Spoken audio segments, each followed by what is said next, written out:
Greg, let's talk about the last fight, man. I mean, 67 seconds of chaos, I think, in there. I mean, incredibly entertaining, but just madness. So, what do you take away after a fight like that?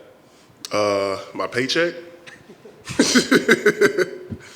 That's about it, man. You know, it was fun. I wanted to be in the middle of the ring a little more, but some people can't take a punch, so got to chase them down.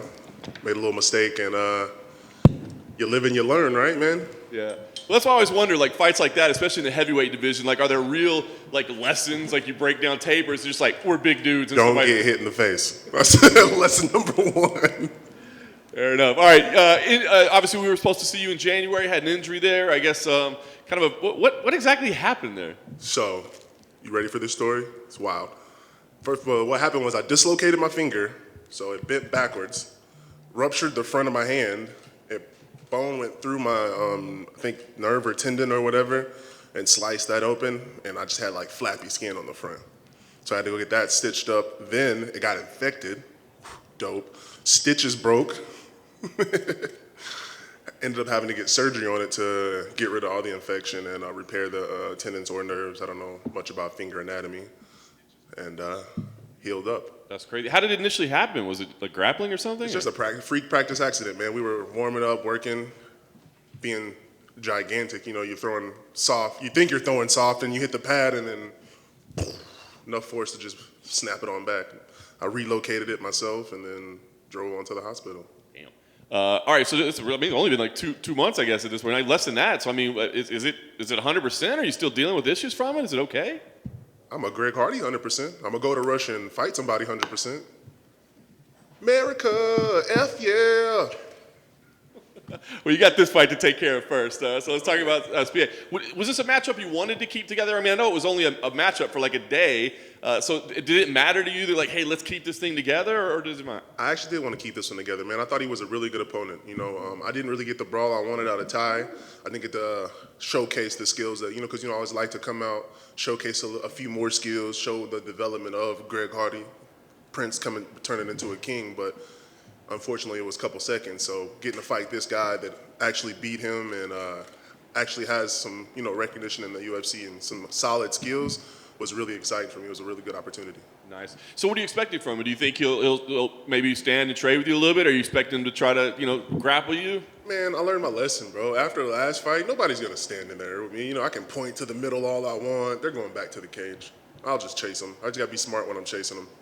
I mean, you got a couple of losses, of course, but you're talking about like top 10 guys, right? So, I mean. Oh, yeah, all my losses are sweet as crap. So that's why I wonder, like, this fight right here, I mean, does it feel like, oh, man, I got to win, this is imperative, or is it like, man, those were against elite level guys, I'm still very early in the game? I'm very early in the game, man. As we always talk about, man, my clock is a little bit different than everybody else's. Pretty much everybody wants me to lose, want me out of here. You know what I mean? So big losses for me are a little more detrimental, you know what I mean? Like, so I feel like I do need to win, but at the same time, I mean, you got he's number 3 right now, Tai. I was fighting Volkov at number 4. My inhaler took me out one fight. My lack of knowledge of the rules took me out another fight. You know what I mean? These aren't fights that I'm actually losing. So as long as I keep going in my development, to me, man, these losses are very, very, very small. All right, so last thing for me, I guess, this fight here, what do you expect?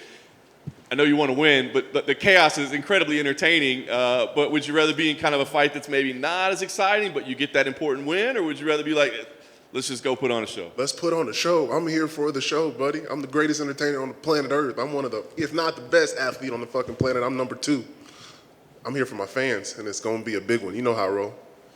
So, Greg, you mentioned Tai a few times and how you didn't get that brawl out of him that you wanted. Is that a fight you want back, or do you just have to write that one off and say, he probably won't want it again? I just feel like he wouldn't fight me again. If I got hit that hard, I wouldn't want to fight somebody like that again. You know what I mean? Stumbling back to the cage, swinging for my life. That sounds scary as hell, don't it? Yeah. So I don't really think he's coming, but I would love to fight him again, man. If he hangs in there, and even if he doesn't hang in there, because he fought me, and I'm not much of anybody, so I would love to fight him, no matter when. He's a good opponent. Greg, right here. What do you make of this upheaval in the heavyweight division right now? Francis is on the shelf for a bit. Tai all of a sudden catapults himself in the top 5. So what do you make of all this change at the top of this division happening? Francis Ngannou could do whatever he wants. He's a champion.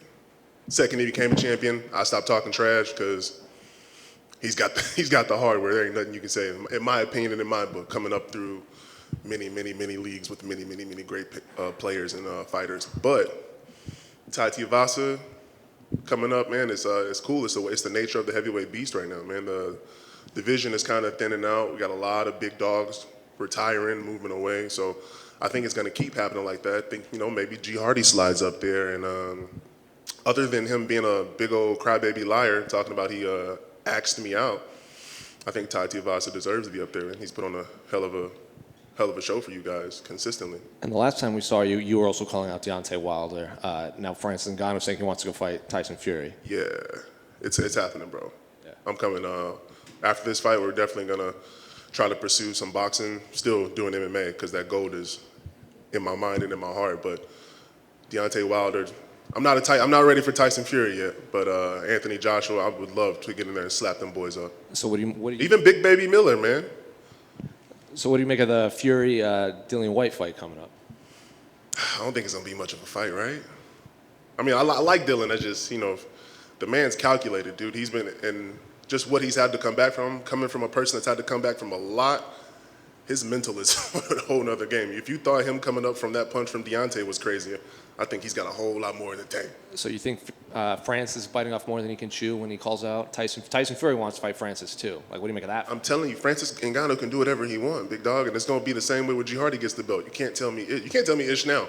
So imagine me with a belt, man. Like, that man is. Did you see the transformation from the fight before Cyril to Cyril? And you shouldn't question anything. Anything's possible with that guy right now. And I feel like he's that elite level athlete like myself. So keep your eyes open. Greg, do you think that down here? Boom. Do you think that an impressive performance against Serghei could possibly entice Tai Tuivasa to a rematch? I know you said that you don't think that he's going to be open to it, but I don't care what Tai Tuivasa thinks or does, other than like see his hygiene guy about spitting in his drinks. So I don't think about it. Doesn't concern me. What I am concerned about is this win catapulting me up into another bomb opponent.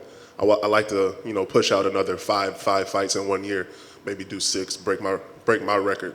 but speaking on Tai, but you're a competitor through and through, and Yeah. surely you'd want to get that one back. Oh yeah, I mean, being a competitor as a young man is a little bit different than being a competitor as an old man. I'm a very dangerous, very skilled, very athletic person, and with that comes understanding it's a fight. It passed. Like he said, like you either learn or you move on. But my goal isn't to fight Tuivasa. My goal is to win the belt. My goal is to be one of the most dominant heavyweights in the world, and I'm on the way. So you wouldn't do a shuri after the fight to try like kind of call him out. I'll slap a shoe out of his hand. That's how I'm feeling. Cheers, man. Hey, Greg, right Totally here. redeemed yourself for that question too. Hey, Greg, back here.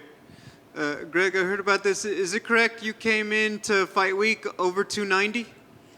I am 295 right now. How the heck do you make 265 by Friday morning? Same way I did the last 10 times. Y'all thought I was lighter than that? So for the world to know, I walk around at 310. Your boy is not a small guy. We packed up, sexy. I'm the biggest, fastest, most dangerous man on this planet, but Thank you. Greg at the back over here, mate. oh dang, is there ladies in here? My bad. Sorry. You've been at American Top Team for a while. Did you ever have any problems with Colby yourself? What's or- up, bro? It's been a minute. It has been a minute. What's up, man?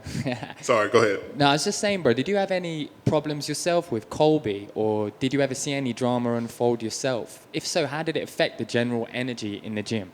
So, phase 1 of that question, I'm a black zillion now, no longer with the American Top Team, but phase 2, while I was there, I'll put this out because I can say it, because I do what I want. Nobody can fight me, stop me. Colby Covington's the man, bro. He's the nicest, coolest, most genuine guy I ever met. He helped me, gave me words of advice. The sickest things he ever told me was, stay ready, stay in the gym, be humble, stay calm, stuff like that. And, same with Masvidal. So everybody keeps asking me, I don't choose sides, because I think they're both phenomenal dudes, man. They've never shown me anything different. You mentioned that you thought that you were the number one athlete, but then you also said, well, maybe the number two. Who would be that number one if you did relegate yourself to number two? It's either my coach, Jason, or I don't know. But I wanted to, be politically correct. I don't want to come out here like some arrogant superstar wearing Versace glasses, calling himself a prince. Oh, damn, that's me. So, yeah. Oh, those Versace, those are nice glasses. Too late. Nah, I'm messing with you. Man, there's a lot of good people out here in the world, and there's a lot of good athletes out here in the world, and I do like, as y'all know, giving credit to the people that have earned it. So I'm not going to say that I'm the best if we haven't competed against them. But if you hearing this, show up. Try me. Test it. Push-ups, sit-ups, whatever. Running, jumping, every single sport in the world. I'm that guy. I'm him. You had also mentioned, you had talked about either maybe other people, other fighters in the UFC and stuff. You said that you felt like others want you out of here. Have you heard actually that, or is that just something that you tell yourself, like, these guys don't want me here? I mean, have you heard words actually? I tell myself that everybody loves me and I love them back. The reality is, from what I've heard, internet, face-to-face, F. Greg Hardy. He shouldn't be in the league. Famous words, Jay Glazer. Don't let him in. He won't be any good. Trash for the sport. And, my response has always been, of course, America, F yeah. I do what I want. So that stuff drives you. It puts you. That's not extra pressure on you. That's fuel for the fire. Oh man, I'm the super soldier, bro. Like, I'm having a great time. I'm entertaining my fans. I'm entertaining the hell out of y'all. It's been a great back and forth for 3 years. I love it, And if they're hating, that's their. I've always said this too to my man earlier a long time ago. If you're hating, that's your right as an American citizen. That's why we so tight over here. You can hate me if you want. You're allowed to do it, and I'm not going to hate you for it. It's amazing. Thank you for watching. Buy the ticket, though. Best of luck. Yes, sir.